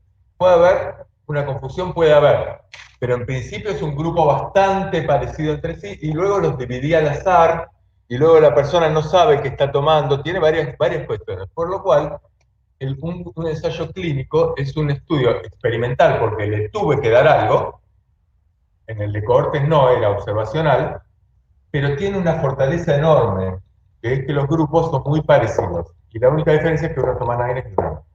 Tiene un solo problema, que este estudio no lo puedo hacer nunca. Es imposible que haga este estudio. Ese es el único problema que tiene. Díganme por qué. Puede ser porque no puedo tener a 10 años a la gente haciendo kinesiología, o sea, bueno, y otras cosas por ahí también, ¿no? Pero No, ponele que sí, ponele que en vez de tener o sea, lo podés, porque una persona que Pues- tenga, por ejemplo, la kinesiología es algo bien probado, está bien, claro, ¿no? pero el problema es que estamos sometiendo a la muerte a la gente porque los estamos enfermando a una insuficiencia renal. Ok. Sería como un estudio medio iatrogénico, ¿no? Un estudio heterogénico. Estamos observando un daño. Estamos observando un daño. No podemos hacer un estudio para ver si un medicamento produce un daño. Entonces, si yo lo que quiero ver es un efecto adverso de un medicamento, o sea, si los AINES producen insuficiencia renal, y si la producen, de paso ya se la van acordando, porque esto es pregunta de final, con lo cual solemos desaprobar, porque se acuerdan que produce problemas gástricos, todo el mundo se acuerda de eso y se olvida de la insuficiencia renal, pero si yo quiero saber si los AINES producen insuficiencia renal, no le puedo dar a una persona para dañarla a propósito y ver si le produce insuficiencia renal. Che, te doy algo a ver si te mata. No, está mal. La única posibilidad para observar si un efecto adverso, yo quiero saber si un medicamento produce efectos adversos, es un estudio de qué tipo. Porque tiene que tener capacidad de vincular una causa con un efecto, medicamento con efecto adverso. ¿Qué tipo de estudio va a ser? Observacional. Necesariamente observación. ¿Por qué? Porque un estudio de corte transversal no lo vinculaba. Tiene una relación causal muy débil. Y un estudio experimental no puede hacerse para generar daño, para observar un daño. ¿Se entiende esto? Tampoco podría ser un estudio experimental para observar una causa, la causa de una enfermedad. ¿Por qué? Porque yo no podría inocular a un grupo de personas con un virus a ver si le produce SIDA. No puedo, digamos, yo quiero saber si el virus del SIDA produce SIDA. No lo puedo inocular, por la misma razón, no es ético. ¿Se entiende bien esto? Pero sí podría ser un estudio observacional. Observacional, ver las personas que tienen este virus, si después de un tiempo van desarrollando enfermedad SIDA. Sí. Por lo general, profe, yo iba a decir que no, que con el tema de los experimentales es como más o menos el ejemplo que había dado antes, es un ejemplo muy bolacero, ¿no? De, por ejemplo, si los AINES sirven para tratar el cáncer. Por lo general, cuando vos haces un estudio experimental, ya tenés una persona que está enferma a la cual se la buscaría someter a un tratamiento que podría justamente tener un impacto sobre la enfermedad y ahí se hace el estudio. Bueno, pero ahí las personas tienen cáncer. Claro, El estudio experimental que vos planteás es, la pregunta ¿cuál sería? ¿Los AINES curan el cáncer? Y entonces, ¿cómo harías el estudio? El ensayo clínico, ¿cómo sería? Y agarraría y tomaría 100 personas que ya tengan cáncer, por ejemplo, y ahí los dividiría en 2 grupos, y a uno de los 2 grupos le diría, bueno, mira, vos tenés que tomar AINES. ¿Cuál es el criterio de selección? Que ya tengan cáncer previamente, los dividís aleatoriamente, y lo ideal es que sea doble ciego, justamente, que uno no sepa y tal, y a esos 50 personas le das los AINES, a la otra no. Después de un tiempo, prospectivamente, evaluás la respuesta al tratamiento. Pero espera, Julián, ¿y a las otras personas qué haces? ¿Las dejas sin tratamiento? Se les da placebo. Pero en realidad para ese cáncer hay tratamientos que por ahí ya sirven, porque hay medicamentos oncológicos que sirven. Yo quiero saber si los AINES lo mejoran, pero hay medicamentos oncológicos ya. ¿Vos lo dejarías sin nada? Con placebo. Placebo es nada. Claro, gran pregunta. Quimio se les podría ofrecer, ¿o no? No, pero vos querés compararlo, ponerle que querés hacerle un experimento a doble ciego. Los AINES se los da por boca, dale algo por boca, pero que ya produzca efecto. El tema es que te altera justamente te altera el resultado de saber si el AINE podría ser efectivo o no. Digamos, es como que ahí te cambia la ecuación. No terminarías sabiendo si es por el AINE o si es por otra cosa. Yo lo que pensaba es que igual podemos estudiar los efectos adversos de un fármaco en el contexto de un plan terapéutico. Si nosotros acá comparamos los AINES, hacemos como dice Julián, a 50 le damos AINE, y a los de 50 le damos la terapia, la gold standard, por ejemplo, la mejor. Y ahí nosotros podemos comparar si sirvió el remedio o si dio más efectos adversos, o sea, comparamos los dos, como lo que vimos ahora, ¿no? De asma y todo, y vemos si en comparación con tal cosa no disminuye las exacerbaciones, no da más síntomas, Y ahí podemos ver un poco efectos adversos también, ¿o no? Entonces, ahí lo que él dice es, comparas AINES con el mejor tratamiento disponible. Y eso es ético, pero es ético para estas personas. Pero ojo que a estas no le estás dando algo que sabes que funciona. Entonces, esa sería una posibilidad, es adecuada, depende de qué enfermedad estamos hablando. Juan Cruz, habla porque necesito el intercambio, si no me quedo leyendo, así no. Dale. Así, hace la pregunta y seguimos. No puedo, no tengo micrófono. Mucha pelota. Bueno, dale, escribilo. Después escribí de nuevo. Yo te la leo, profe, por Juan. Todo el año pasado me la pasé así, sin el micro, no sabía ni cómo dar estas clases, no saben lo mal que la pasé, horrible, horrible. A ver, dale. Juan pregunta, ¿no podría darse tratamiento oncológico a ambos grupos, pero a uno le damos AINES? Exacto. Podrías darles el tratamiento oncológico, entonces le das la pastillita o el tratamiento, la radioterapia a este grupo, la radioterapia a este grupo, y además a este le das AINES, y a este le das azúcar. Entonces le das el mejor tratamiento disponible a ambos, pero a uno le das, ¿se entiende? Ahora, esto en algunos casos se hace, en otros casos que no son tan jodidos como un cáncer, se podrá contrastar con placebo, y en otros casos se tendrá que hacer. Pero básicamente, tenés acá una cuestión que es la ética. En los ensayos clínicos, la cuestión ética limita algunos ensayos clínicos. Entonces, algunos ensayos no se pueden hacer. No se pueden hacer cuando buscas la causa. No se pueden hacer cuando buscas efectos adversos, daño. No se pueden hacer cuando ya tenés un tratamiento que es muy bueno, y ¿contra qué lo vas a comparar? Si el otro no le vas a dejar de dar ese tratamiento. Aunque a veces los laboratorios lo hacen. Lo hacen, asombrosamente. Bueno, ok. Esto es un ensayo clínico. Saben ya lo que es una revisión sistemática, que no es una revisión, y la diferencia con un metaanálisis, que la nombramos ayer. ¿Qué es un metaanálisis?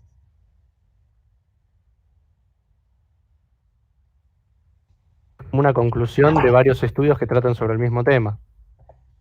¿Una qué? Un montón de estudios. La conclusión de un montón de estudios que tratan sobre una misma temática. Eso es una revisión sistemática. Como Sería la revisión sistemática, fíjense que acá cuando les pongo en la clasificación del trabajo práctico, les pongo revisiones, y las revisiones las clasifico en revisión sistemática y metaanálisis. Aparte está la revisión narrativa, que es lo que decíamos al principio, que es otra cosa, simplemente un tipo que se pone a escribir lo que sabe. Sí, dale, Miguel. O sea, esa revisión que se la someten a un análisis matemático, la conclusión es matemática, Bien. digamos. Buscan toda la información, pero después le hacen un montón de cuentas que nadie entiende y sacan una nueva conclusión. Y esa nueva conclusión es la conclusión de un metaanálisis. La diferencia entre un metaanálisis y una revisión sistemática es eso, que lo someten a un tratamiento matemático, toda esa búsqueda que hicieron. ¿Se entiende esto? Por esto lo vamos a considerar también fuentes primarias. Podríamos no considerar. Listo. Este es este punto en el cual estábamos mirando comprender la relación entre estudios epidemiológicos y los niveles de evidencia que brindan. ¿Qué significa esto? Los niveles de evidencia, lo mostraba Juan ayer, decía, tenemos una pirámide que significa, acá arriba ponemos estudios con alto nivel de evidencia. ¿Cuáles son los estudios con mayor nivel de evidencia? El metaanálisis tengo entendido que va como arriba del todo. Bien, el metaanálisis va acá arriba.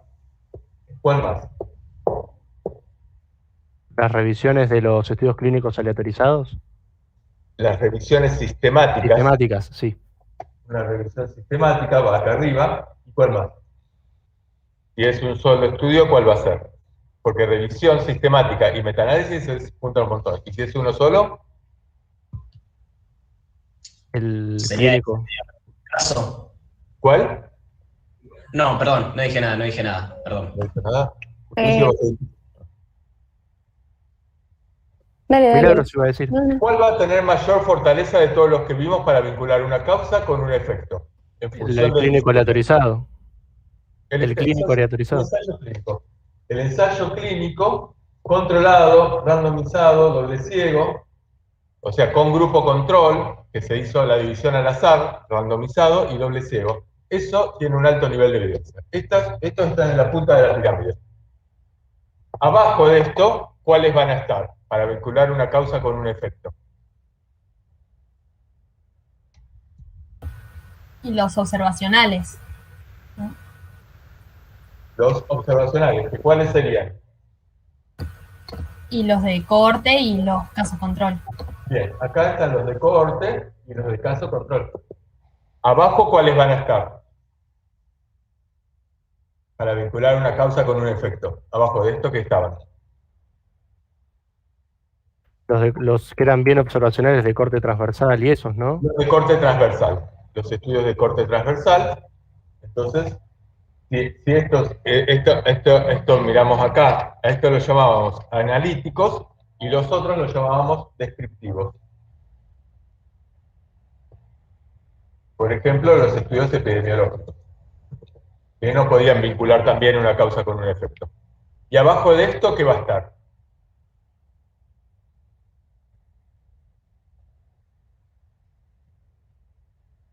Lo de los de casos y todo eso que era como bien individual.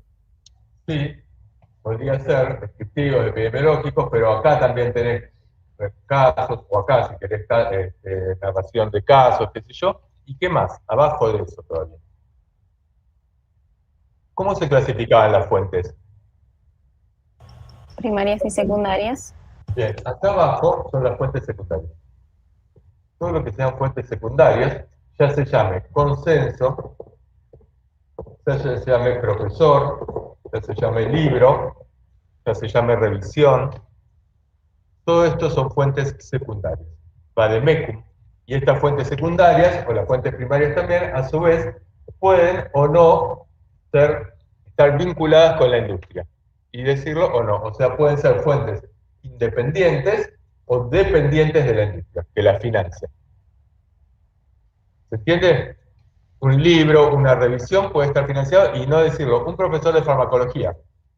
En la UBA, por ejemplo, las clases de farmacología están dadas por docentes que forman parte de cátedras que están financiadas por laboratorios. Esto yo lo comentaba y es público, no es algo que está oculto ni nada. En La Plata también se hizo hasta hace poco, era así, digamos, pero no la de farmacología, pero otras cátedras sí.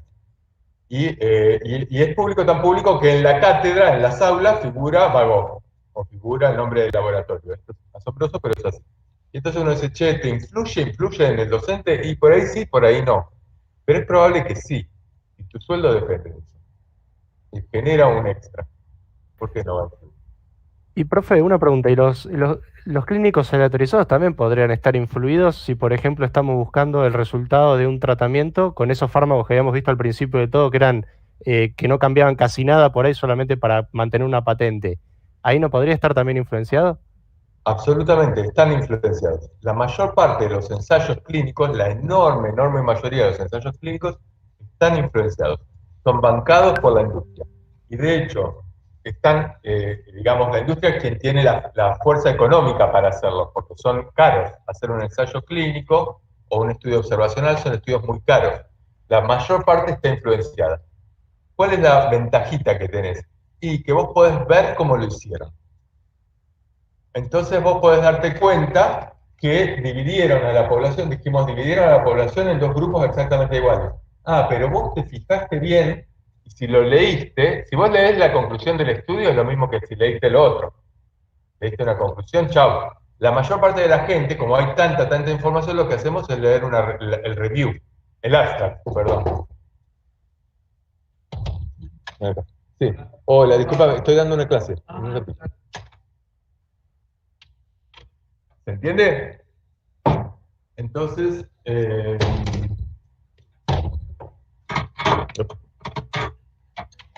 perdón, un besito. Entonces, digamos, la mayor parte de los estudios están influenciados, pero uno podría mirar esto siempre que puedas mirar el estudio. En general miramos el abstract. El abstract es el resumen del estudio. Ahora, cuando mirás el abstract, te pueden no decir todo. Te dicen lo que quieran. Por eso es un error mirar solamente el abstract. Pero en general no alcanzamos a mirar todos los ensayos, los estudios. Por eso insisto en esto. Las fuentes secundarias son muy adecuadas. o estos resúmenes, como lo que contaba Juan ayer, el up-to-date, digamos, uno puede usar estas fuentes que también pueden estar influenciadas por la industria. Ojo con eso. Pero después, si querés ser más serio, estás en una discusión seria. Che, para tal infección, uso tal antibiótico o tal otro. Vos pensás una cosa, yo pienso otra. Y no me importa si sos infectólogo, si sos profesor de fármacos, si sos lo que sea. Yo fundamental porque no sé en qué la estás fundamentando. Y si vos la estás fundamentando, decime de dónde la sacaste. Si yo te digo de tal estudio, puedo ir a mirar el estudio. Y lo único que te digo es tal estudio es lo mismo, digamos, le estás creyendo a la persona, nada más, al título del estudio. Pero si podés mirar el estudio, que te cambió la vida. Y decir, mirás el estudio y decís, ah, pero acá no dice lo que vos decías. Y yo sigo sin creerte. Entonces me empecé. Y chao. Y ahí no importa cuántos años tenga el otro, el cargo, si es tu jefe, si no, vos podés fundamentar tu opinión. Por eso, una fuente primaria es importante siempre que seas capaz de revisarla. Por eso vamos a mirar críticamente la literatura, aunque sea una vez, que es la clase que viene. ¿Se entiende bien esto? Bien, ahora, ¿por qué estos tienen mayor nivel de evidencia que estos de acá abajo? Básicamente porque tienen un diseño más robusto que les da mayor validez interna. Validez interna quiere decir que estos, digamos, por el diseño de investigación, el ensayo clínico, tienen una validez interna muy alta justamente porque tenía criterios de inclusión y exclusión, porque se parecían mucho a los pacientes, ta. Ahora, si el ensayo clínico está mal hecho, ya no tiene este nivel de evidencia. Es mucho más bajo. O puede no servir nada. Si el metaanálisis junta y mezcla muchos ensayos clínicos que dicen cosas distintas y los mezcla de cualquier manera, saca conclusiones equivocadas. La enorme mayoría de los ensayos clínicos, metaanálisis o revisiones sistemáticas venden verdura. No sacan conclusiones que son reales. Y nosotros las leemos y las creemos porque decimos que tiene alto nivel de evidencia, lo cual es una enorme equivocación. Están mal hechos, pero están horriblemente mal hechos. No tienen ciegos, están mal cambiados, están mezclados los grupos, cualquier cosa. ¿Entiende esto?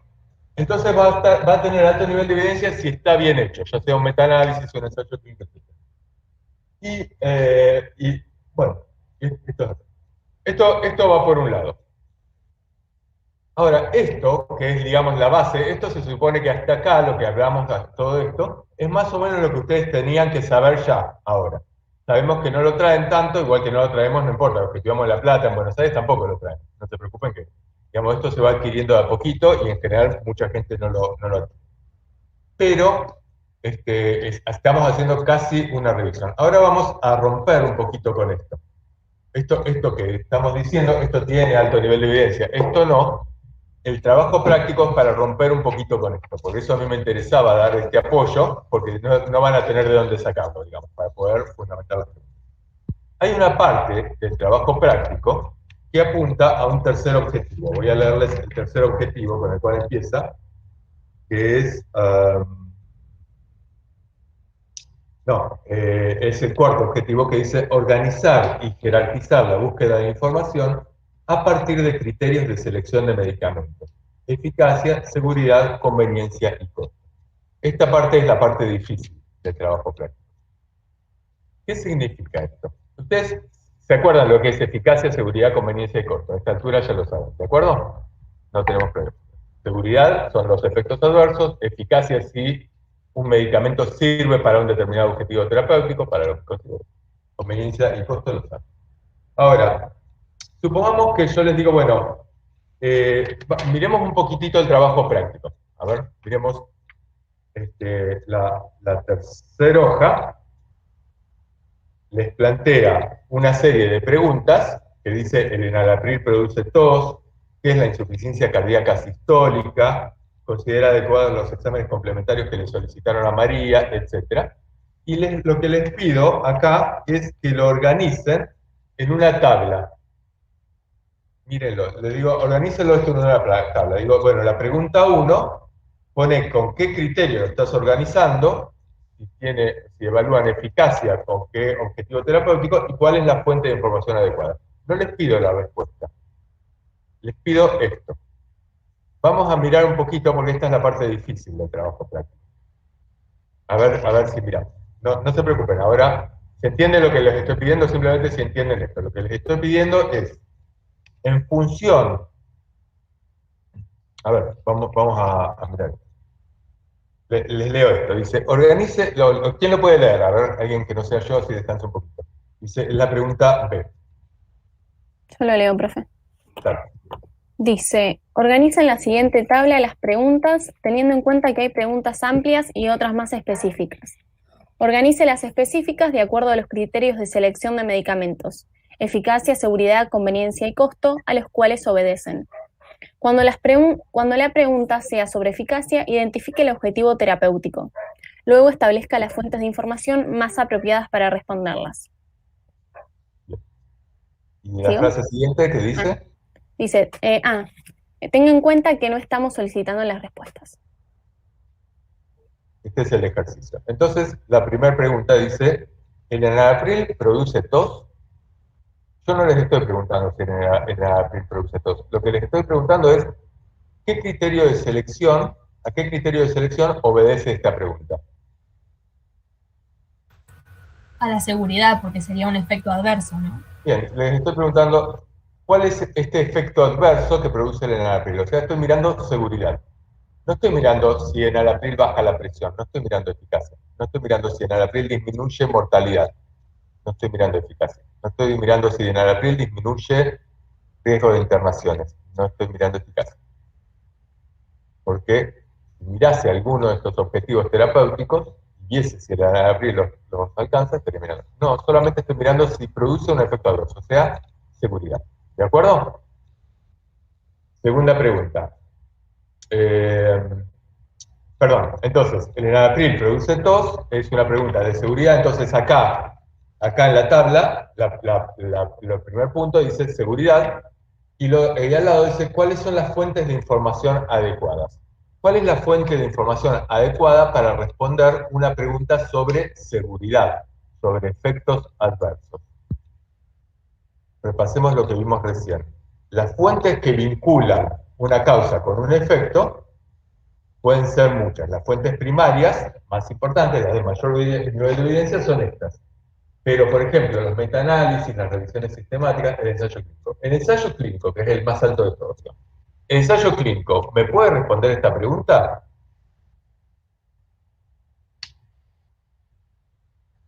Yo creo que sí, pero no sé si en una cantidad tan grande como para decir que es significativo o no. Sí, pero ¿vos harías un ensayo clínico para responder esta pregunta?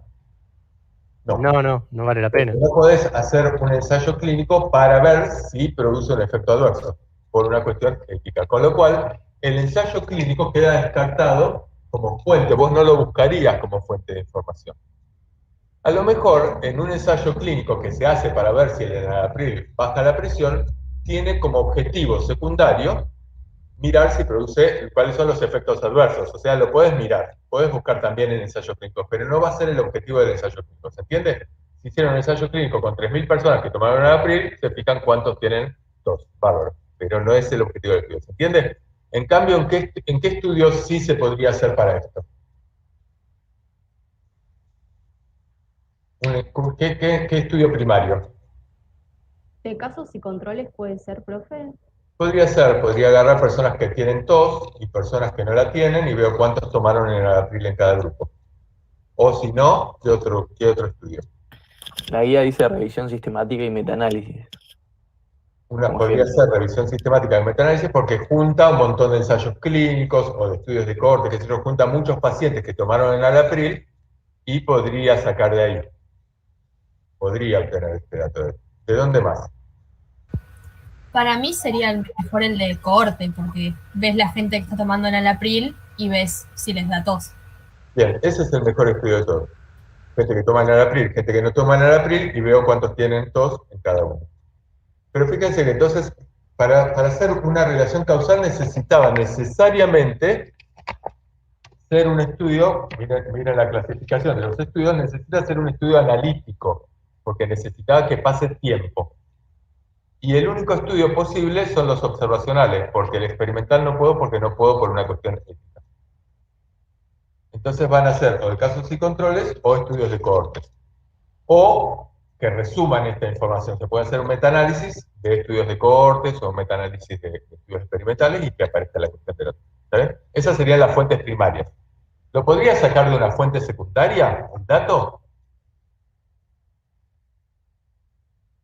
¿Qué fuente secundaria? Agustina, si podés aparecer en cámara, mejor, ¿eh? Por ejemplo, el Goodman. ¿Podés ponerte cámara? Sí, profe, pasa que como se sale de rato, como que me dice que no hay mucha conexión. Bueno. Ok, por ejemplo, el Goodman, el libro de farmacología podría ser una fuente secundaria. ¿Qué otra fuente secundaria? Que te lo diga un profesor. Que te lo diga el profesor. ¿Qué otra fuente secundaria? ¿Un vademecum podría ser? ¿Un vademecum? ¿Qué es un vademecum?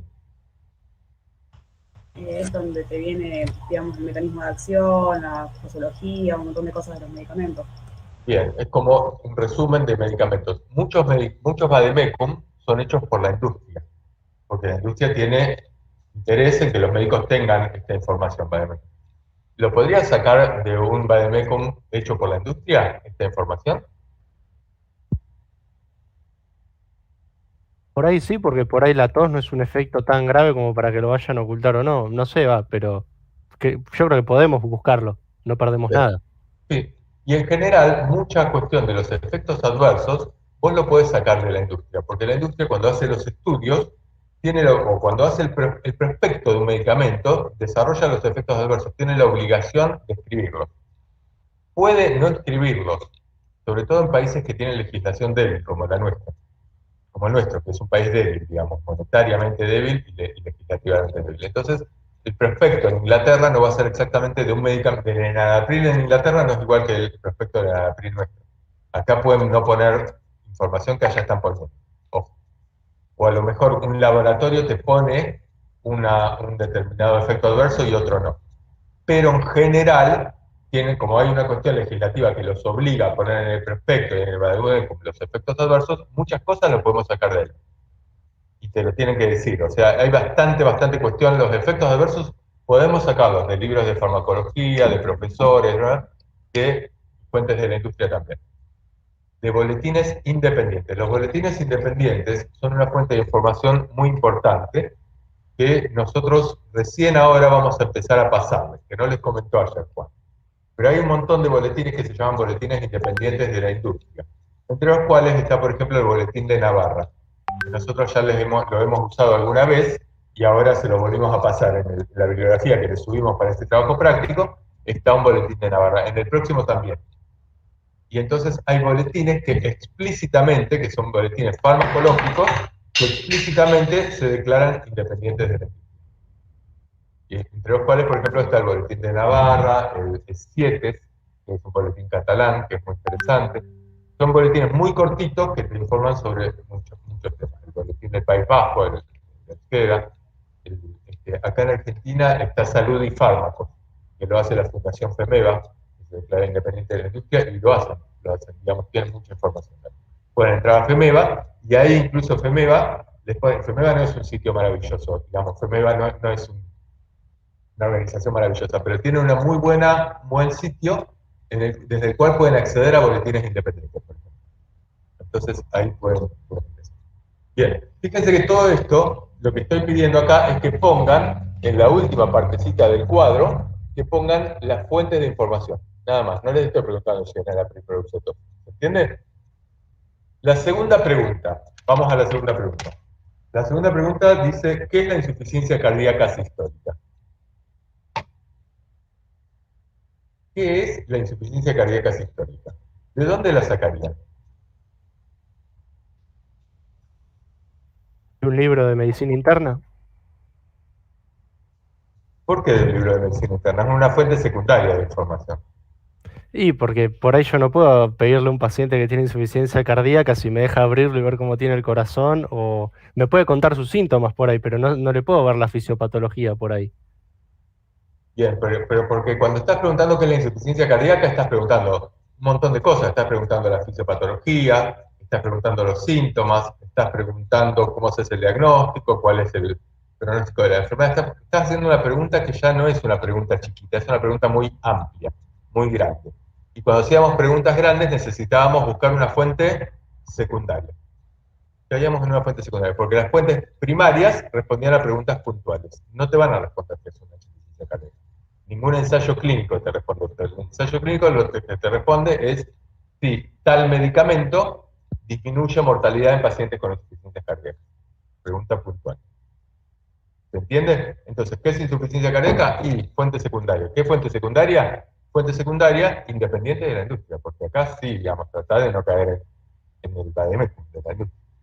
O en una cosa. ¿Y dónde? ¿Y cuál va a ser esa fuente secundaria? Y qué sé yo, no sé. Empiezo a bucear en Google, me fijo el libro de farmacología, escucho profesor, son fuentes secundarias. ¿Son creíbles? Sí. ¿Tengo manera de saber que lo que dicen es cierto? Ese es el problema de las fuentes secundarias. ¿Ok? Pero te pueden brindar un gran bagaje de información muy interesante. Un consenso. Un consenso te empieza diciendo la insuficiencia cardíaca, tal cosa, qué sé yo. Si el consenso es un consenso internacional o un consenso, y bueno, vos podés creerle un poco más. ¿Está bien? Un consenso que tiene niveles de evidencia, que sustenta sus afirmaciones con niveles de evidencia. En general ahora todos lo hacen, porque también es una forma de publicitar cosas, ¿no? Entonces, después hay que ver si le creemos o no. Bien, esta es la cuestión. Por ejemplo, yo les pregunto, ¿cuál es si ahora tuviéramos que votar, saber qué posibilidades tiene Rodríguez Larreta, Patricia Bullrich o Cristina de ser presidentes? ¿Cuál sería el mejor estudio posible para saber esto? Un estudio observacional, donde se haga ¿Cómo? una encuesta. Una estudio encuesta. observacional. Un estudio, no es observacional una encuesta, es un estudio de corte transversal. Porque no hubo transcurrido tiempo. Yo le pregunto, lo llamo una vez a cada uno de ustedes, una sola vez, y les pregunto, che, vos, ¿cuál pensás a todos los estudiantes de medicina? ¿Cuál pensás que va a ser el presidente del centro de estudiantes? El presidente de la nación o lo que sea. Y el mejor estudio posible, ¿esto lo podrían haber hecho con un ensayo clínico, esta respuesta? No, con un estudio observacional tampoco. Porque no están vinculando una causa con un efecto. Bueno, lo que piensa la gente con respecto a cuál va a ser el próximo presidente. Esto lo hacen las encuestas. Fíjense que acá se rompe esta estructura que nosotros estamos mirando. El mejor estudio posible, el estudio con mayor nivel de evidencia posible, va a ser este. Con lo cual no lo elevamos a la punta de la pirámide, pero no hay otro estudio que responda mejor a esa pregunta que ese. Si yo quiero saber la prevalencia de Chagas en Argentina, ¿cuál es el mejor estudio posible?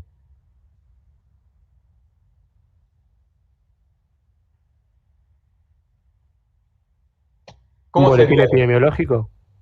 ¿Cómo sería el estudio? Y sí, a ver, Juli seguro sabe. ¿Cómo? Que podríamos hacer, por ejemplo, recolectar la información de diversas unidades centinela, ¿no? O de lugares donde se encargan justamente de anotar los casos nuevos que van saliendo durante el tiempo de esta enfermedad y bueno, los van reportando. O sea, no sé con el Chagas, pero en otras enfermedades los boletines epidemiológicos que hablan de bronquiolitis y yo creo que de ahí se saca un montón. Bien, eso es una forma. Agarrar lo que hacen estas unidades centinelas justamente es decir, che, bueno, hay un reporte de tal caso, tal caso, tal caso, tal caso, bueno, tantos casos de Chagas. Pero si vos hicieras el estudio, suponete que lo haces vos, de cero, ¿cómo sería el estudio? La prevalencia de Chagas en Mar del Plata, en la ciudad de Mar del Plata, ¿cómo harían el estudio? Yo creo que haría un estudio de corte transversal. Haríamos también para eso hay que tener en cuenta la historia natural de la enfermedad, ¿no? Teniendo en cuenta que la gran mayoría de las personas con Chagas tienden a la cronicidad, ahí haces un estudio de corte transversal, quizás tomando una serología, unos anticuerpos, no sé, una ELISA contra el Chagas, con IgG anti-Chagas, ahí agarrás y evaluás justamente todas las personas que vos selecciones, cuántas personas tienen o no, y ahí podés calcular la prevalencia. Es decir, tenés que tomar la totalidad de las personas para saber prevalencia, y un estudio de corte transversal es ideal. Bien, entonces no lo vas a hacer en toda Mar del Plata, pero tomás una muestra representativa de gente que vive en Los Troncos, y gente que vive en El Martillo, y gente que vive en el puerto, qué sé yo, y entonces decís, bueno, tanta proporción de gente vive en el puerto, tanto en el Martillo, entonces tomamos porcentaje de acá, un porcentaje de acá, y le haces puerta por puerta serología a todas las personas. Digamos, a 10 personas que viven en el Martillo, a 50 que viven en el Puerto, etc. Y ahí decís, bueno, la prevalencia de Chagas en Mar del Plata es tanto. Hiciste un estudio de corte transversal, porque hiciste una sola serología a cada persona. No le hiciste una serología y otra dentro de 3 años. Una sola vez. Es un estudio de corte transversal con el cual sacas prevalencia. Y ese es el mejor estudio para responder a esa pregunta. Sigue siendo un estudio descriptivo. No es un estudio. Entonces, el ensayo clínico es un estudio adecuado para responder qué tipo de pregunta. Si no sirve para responder una pregunta de prevalencia y no sirve para responder una pregunta de seguridad, ¿qué pregunta se va a responder?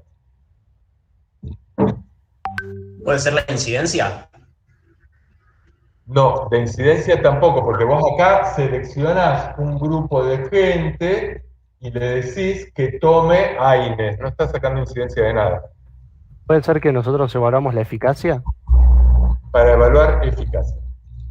Eficacia, o sea, para evaluar si un tratamiento es eficaz para bajar la presión, si es eficaz para disminuir mortalidad. Es el mejor estudio posible para evaluar eficacia. Tiene altísimo nivel de evidencia, esto es verdad, para que si lo que estás respondiendo es una pregunta de eficacia.